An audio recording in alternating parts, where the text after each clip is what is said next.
Good morning. आज हम प्रारंभ करने जा रहे हैं कक्षा 10 के अध्याय 1 हिस्ट्री से यूरोप में राष्ट्रवाद।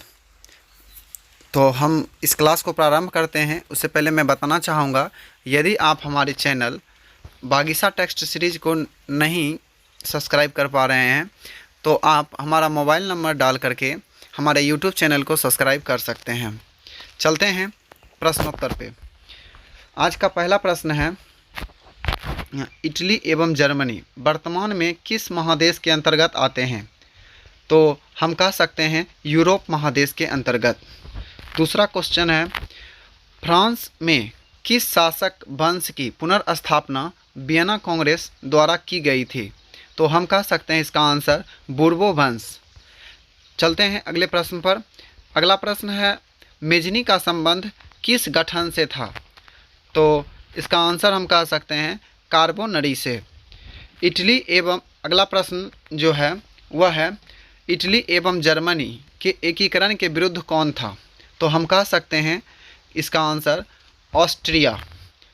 अगला प्रश्न है पाँचवा, काउंट काबूर को विक्टर इमैनुअल ने किस पद पर नियुक्त किया था?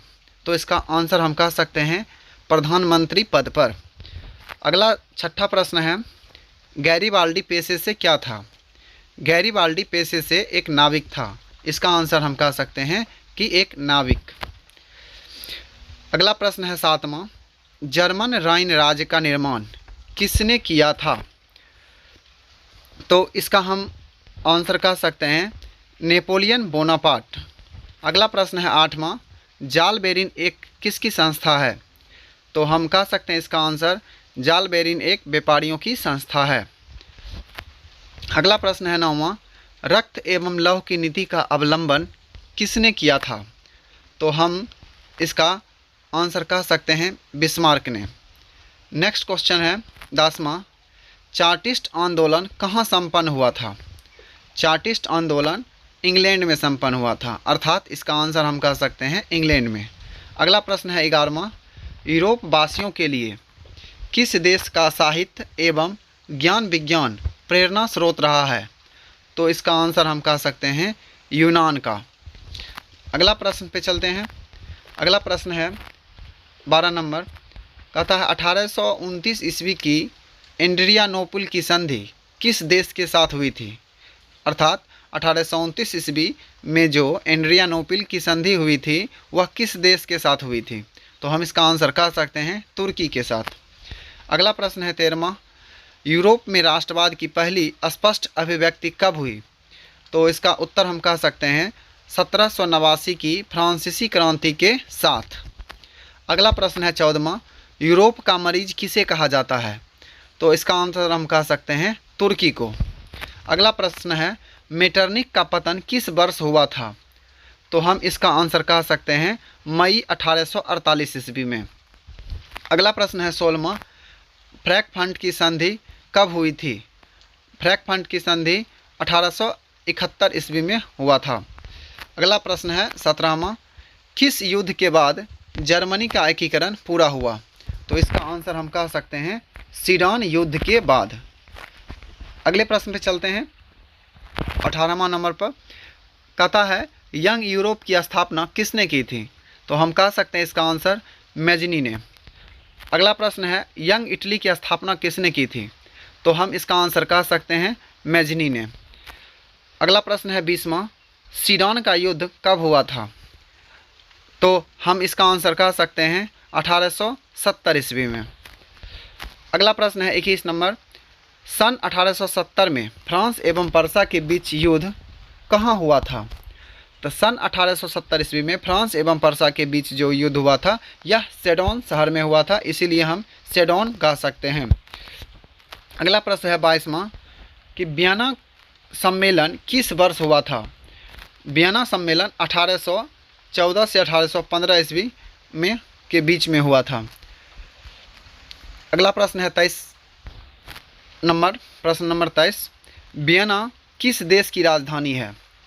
तो वियना ऑस्ट्रिया की राजधानी है। अगला प्रश्न है 24वां, क्रीमिया का युद्ध किस वर्ष हुआ था?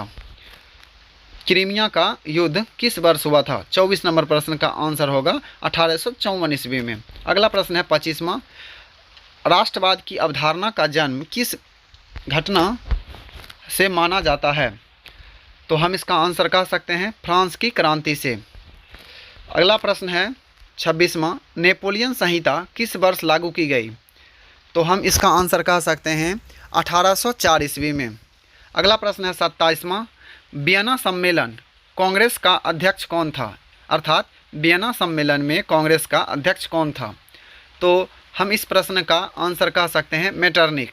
अगला प्रश्न है 28वां, मेटरनिख व्यवस्था का उद्देश्य क्या था?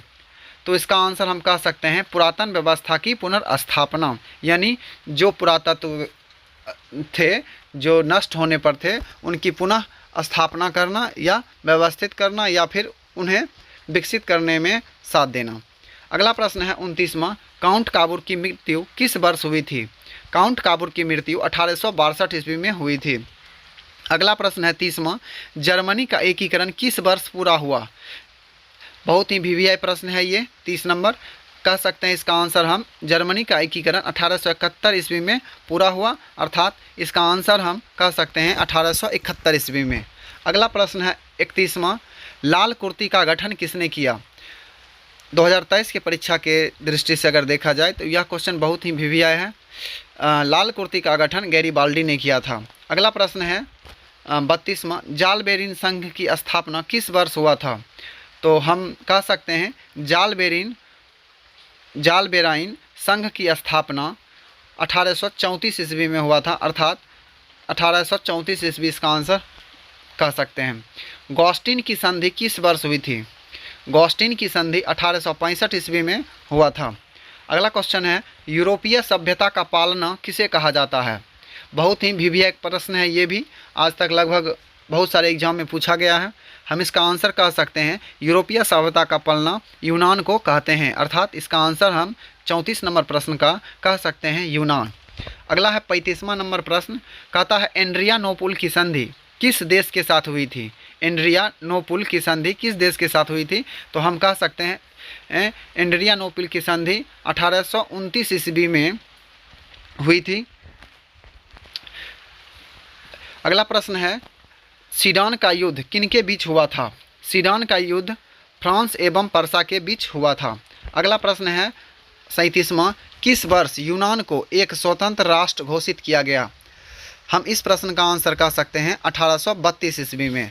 अगला प्रश्न है 38वां, किस संधि द्वारा जर्मनी का एकीकरण पूरा हुआ? तो हम कह सकते हैं फ्रैंकफर्ट की संधि के द्वारा। अगला प्रश्न है 39वां, हंगरी की राजधानी कहाँ है? तो हम कह सकते हैं हंगरी की राजधानी बुडापेस्ट है। अगला प्रश्न है 40वां, गीजो कहाँ का प्रधानमंत्री था? तो हम इस प्रश्न का आंसर कह सकते हैं गीजो फ्रांस का प्रधानमंत्री था। अगला प्रश्न है 41वां, सेडोवा का युद्ध किनके बीच हुआ था? तो हम कह सकते हैं सेडोवा का युद्ध ऑस्ट्रिया एवं पर्सा के बीच हुआ था, जो कि 3 जुलाई 1866 ईस्वी को प्रारंभ हुआ था। अगला प्रश्न है 42वां, 1848 ईस्वी की फ्रांसीसी क्रांति ने किस युग का अंत कर दिया? तो हम इस प्रश्न का आंसर कह सकते हैं पुरातन युग का। अगला प्रश्न है, ध्यान से देखिएगा, ओटो को कहाँ का राजा घोषित किया गया? बहुत ही वीवीआई प्रश्न है, कह सकते हैं इसका आंसर हम यूनान का, यानी ओटो को यूनान का राजा घोषित किया गया था। नेक्स्ट प्रश्न पे चलते हैं। अगला प्रश्न है 44 नंबर, हम देखते हैं। कहता है वेटिकन सिटी का वह कौन सा स्थान है जो इटली के प्रभाव से बचा रहा? बहुत ही वीवीआई ये भी प्रश्न है, कह सकते हैं वेटिकन सिटी का वह स्थान जो इटली के प्रभाव से बचा रहा वह है वेटिकन सिटी का राजमहल जहां पोप रहते थे। अगला प्रश्न है हिगेल कौन था? तो हम कह सकते हैं हिगेल एक दार्शनिक था। हिगेल कौन था? हिगेल एक दार्शनिक था। अगला क्वेश्चन है बिस्मार्क कौन था? प्रश्न संख्या 46 में है बिस्मार्क कौन था? कह सकते हैं बिस्मार्क जर्मनी का चांसलर था। अगला क्वेश्चन है 47 नंबर, विक्टर इमोनियल कौन था? तो हम कह सकते हैं विक्टर इमोनियल एक राजनीतिज्ञ था। अगला प्रश्न है 48 नंबर, देख सकते हैं इटली का एकीकरण कब हुआ था। इटली का एकीकरण 1817 ईस्वी में हुआ था। अगला प्रश्न पे चलते हैं। अगले प्रश्न है कोसुथ कौन था। बहुत ही ये भी परीक्षा में पूछा गया है प्रश्न कई बार। हम इसका आंसर देख लेते हैं। कहता है कोसुथ कौन था, तो हम कह सकते हैं एक हंगेरियन राष्ट्रवादी नेता था। अगला प्रश्न है 50 नंबर। यूनान के स्वतंत्रता संग्राम में किनकी पराजय हुई, तो हम कह सकते हैं तुर्की की। अगला प्रश्न है 51 नंबर का प्रश्न है। आप देख सकते हैं प्रश्न संख्या 51 में मौर्यन किस देश के राष्ट्रवाद की प्रतीक थी, यानी मौर्यन किस देश के राष्ट्रवाद की प्रतीक थी, तो हम कह सकते हैं फ्रांस की। अगला प्रश्न है 52 में 1830 ईस्वी की क्रांति के बाद फ्रांस में किस प्रकार का शासन स्थापित हुआ। अर्थात 1830 ईस्वी की क्रांति के बाद फ्रांस में किस प्रकार का शासन स्थापित हुआ, तो हम इस प्रश्न का आंसर कह सकते हैं निरंकुश राजतंत्र का। अगला प्रश्न है 53 में हंगरी की भाषा क्या थी। बहुत ही भिभिया प्रश्न ये भी है। हम इसका आंसर कह सकते हैं मैगियर यानी मैयार भी कहते हैं, मैगियर भी कहते हैं। अगर हम इंग्लिश में देखा जाए तो इसका लिखा होगा मैयार। अगला प्रश्न है 54वां नंबर। आप अगर अभी तक हमारे चैनल से नहीं जुड़े हैं तो जुड़ जाइए, ताकि आपको आगे का जो भी नोटिफिकेशन हो आपको हमेशा मिलता रहे। और बिहार विद्यालय परीक्षा समिति के मैट्रिक एवं इंटर लेवल से जितने भी वस्तुनिष्ठ प्रश्न होंगे उन सभी का इस चैनल के माध्यम से आपको उपलब्ध कराया जाएगा। आप जुड़े रहिए और अपनी तैयारी में लगे रहिए। चलते हैं अगले प्रश्न पर। अगला प्रश्न है जाल बेरिन की स्थापना किस राज्य ने की थी, तो हम कह सकते हैं परसा ने। जाल बेराइन की स्थापना किस राज्य ने की थी, तो हम कह सकते हैं परसा ने। अगला प्रश्न है 55 में यूनानी स्वतंत्रता आंदोलन के दौरान कौन ब्रिटिश कवि शहीद हुए। अर्थात यूनानी स्वतंत्रता आंदोलन के दौरान कौन ब्रिटिश कवि शहीद हुए, लॉर्ड बायरन ने। अगला प्रश्न है प्रश्न संख्या 56 में सार्डिनिया एवं पीडामाउंट का शासक कौन था। सार्डिनिया एवं पीडामाउंट का शासक कौन था, तो हम इसका आंसर कह सकते हैं विक्टर इमैनुअल। अगला प्रश्न है 57 में बिस्मार्क कौन था, तो इसका आंसर हम कह सकते हैं एक सफल कूटनीतिज्ञ। अगला प्रश्न है 58 में युवा इटली संस्था का विकास किसने किया था, तो हम कह सकते हैं युवा इटली संस्था का विकास मेजनी ने किया था। अर्थात इसका आंसर मेजनी होगा। अगला प्रश्न है 59 में पोलैंड के विद्रोह को किसने कुचल दिया था, तो हम कह सकते हैं इसका आंसर रूस ने। पोलैंड के विद्रोह को किसने कुचल दिया था, रूस ने।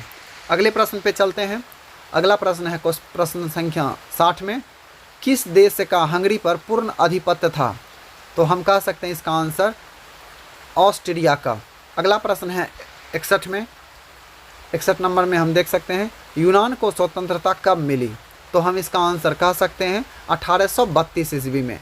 यूनान को स्वतंत्रता कब मिली, 1832 ईस्वी में।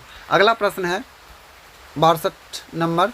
आप देख सकते हैं 62 में मेजनी संपूर्ण इटली का क्या करना चाहता था, तो मेजनी संपूर्ण इटली का एकीकरण करना चाहता था, इसलिए इसका हम आंसर कह सकते हैं एकीकरण। अगला प्रश्न है 63 में मेटरनिक कौन था। मेटरनिक ऑस्ट्रिया का चांसलर था। अगला प्रश्न है 64 में मेटरनिक युग किसे कहा जाता है। मेटरनिक के शासनकाल को ही मेटरनिक युग कहा जाता है, जो कि 1830 से 1848 के बीच का था, इसलिए इसका उत्तर हम कह सकते हैं मेटरनिक युग मेटरनिक के शासनकाल को कहते हैं। अगला प्रश्न है 65 में इटली के एकीकरण का विरोध किसने किया था। इटली के एकीकरण का विरोध मेटरनिक ने किया था। अगला प्रश्न है प्रश्न संख्या 66 में एकीकरण से पहले जर्मनी लगभग कितने राज्यों में विखंडित था। एकीकरण से पहले जर्मनी लगभग 300 राज्यों में विखंडित था। अगला प्रश्न है 67 में संपूर्ण इटली का एकीकरण कौन करना चाहता था? तो इसका आंसर हम कह सकते हैं मेजनी। अगला प्रश्न है मेजनी कौन था? तो हम इसका आंसर कह सकते हैं 68 का इटली का एक साहित्यकार, गणतांत्रिक विचारों का समर्थक और सुयोग सेनापति था। अगला प्रश्न है 69 में विलियम फर्स्ट किस प्रकार के विचारों का पोषक था? तो हम कह सकते हैं विलियम फर्स्ट राष्ट्रवादी विचारों का पोषक था। अगला प्रश्न है 70 में जर्मनी में सैन्य सेवा किसने लागू किया? जर्मनी में सैन्य सेवा बिस्मार्क ने लागू किया। अगले प्रश्न पे चलते हैं। अगला प्रश्न है सेडाओ के युद्ध में किसकी पराजय हुई? तो हम कह सकते हैं सेडाओ या सेडोन के युद्ध में किसकी पराजय हुई? तो ऑस्ट्रिया की पराजय हुई। अगला प्रश्न है नेपोलियन ने जर्मनी में किस संघ की स्थापना की? 72 का प्रश्न हम देख सकते हैं, कहता है कि नेपोलियन ने जर्मनी में किस संघ की स्थापना की? तो हम इसको कह सकते हैं राइन संघ की स्थापना, यानी राइन संघ। अगला प्रश्न है 73 में एक्ट ऑफ यूनियन किस वर्ष पारित हुआ? एक्ट ऑफ यूनियन 1688 ईस्वी में पारित हुआ। अगला प्रश्न है 74 में जर्मनी के एकीकरण के लिए बिस्मार्क ने कितने युद्ध किए थे? तो हम इस प्रश्न का आंसर कह सकते हैं 3 युद्ध किए थे। अगला प्रश्न है 75 में वियना कांग्रेस में कौन राष्ट्र सम्मिलित नहीं था? तो हम इस प्रश्न का आंसर कह सकते हैं जर्मनी। अगला प्रश्न है 76 में वियना कांग्रेस में पवित्र संघ की योजना किसने प्रस्तुत की थी? तो इसका हम आंसर कह सकते हैं रूस ने। अगला प्रश्न है फ्रांस के किस राजा ने कहा था अंग्रेजी राजा की भांति शासन करने की अपेक्षा लकड़ी काटना अधिक पसंद करूंगा? बहुत ही भिभिया प्रश्न है, कई बार ये पूछ चुका है, आप देख सकते हैं। इस प्रश्न का आंसर कहता है पहले हम प्रश्न को एक बार फिर से दोहराते हैं, देखिएगा। 77 में फ्रांस के किस राजा ने कहा था कि अंग्रेजी राजा की भांति शासन करने की से अच्छा है, उससे अच्छा है कि अपेक्षा हम लकड़ी काट लेंगे, लेकिन हम इस तरह का राज शासन नहीं करेंगे। तो उसी प्रश्न को दोहराया जाता है कि फ्रांस के किस राजा ने कहा था कि अंग्रेजी राजा की शासन की भांति अंग्रेजी राजा की भांति शासन करने की अपेक्षा लकड़ी काटना अधिक पसंद करूंगा? तो हम इसका आंसर कह सकते हैं चार्ल्स दशम ने। अगले प्रश्न पे चलते हैं। अगला प्रश्न है 78 में पर्सा का शासक कौन था? तो हम इसका आंसर कह सकते हैं विलियम प्रथम। अगले प्रश्न पे चलते हैं। अगला प्रश्न है नव गुएल्फ आंदोलन कहाँ हुआ था? नव गुएल्फ आंदोलन इटली में हुआ था। अगला प्रश्न है 80 में कार्बोनरी की स्थापना कब हुई थी? तो हम इसका आंसर कह सकते हैं 1810 ईस्वी में। अगला प्रश्न है 81 में राष्ट्रवाद की अवधारणा का जन्म किस घटना से हुआ था या किस घटना से माना जाता है? अर्थात राष्ट्रवाद की अवधारणा का जन्म किस घटना से माना जाता है? तो हम कह सकते हैं पुनर्जागरण से। चलते हैं अगले प्रश्न पे। अगला प्रश्न है हमारा जर्मनी एवं इटली के एकीकरण के समय फ्रांस का शासक कौन था? जर्मनी एवं इटली के एकीकरण के समय फ्रांस का शासक कौन था? तो हम इसका आंसर कह सकते हैं नेपोलियन बोनापार्ट। इसी के साथ हमारा यूरोप में राष्ट्रवाद प्रथम अध्याय समाप्त होता है। अगले हम चैप्टर की तैयारी अगले एपिसोड में करेंगे। हो सकता है कि इस अध्याय को बताने में हमें थोड़ा प्रॉब्लम हुआ हो, उसके लिए मैं माफ़ी चाहूँगा। हम अपनी गलतियों पर सुधार करते जाएंगे। आप लोग हमसे जुड़े रहें। हम यथासंभव जहाँ तक हो सकेगा आगे हम प्रयास करें कि बेहतर से बेहतर ढंग से आपके सामने पेश आए। और तब तक के लिए जय हिंद, जय भारत, और अपनी तैयारी में लगे रहें।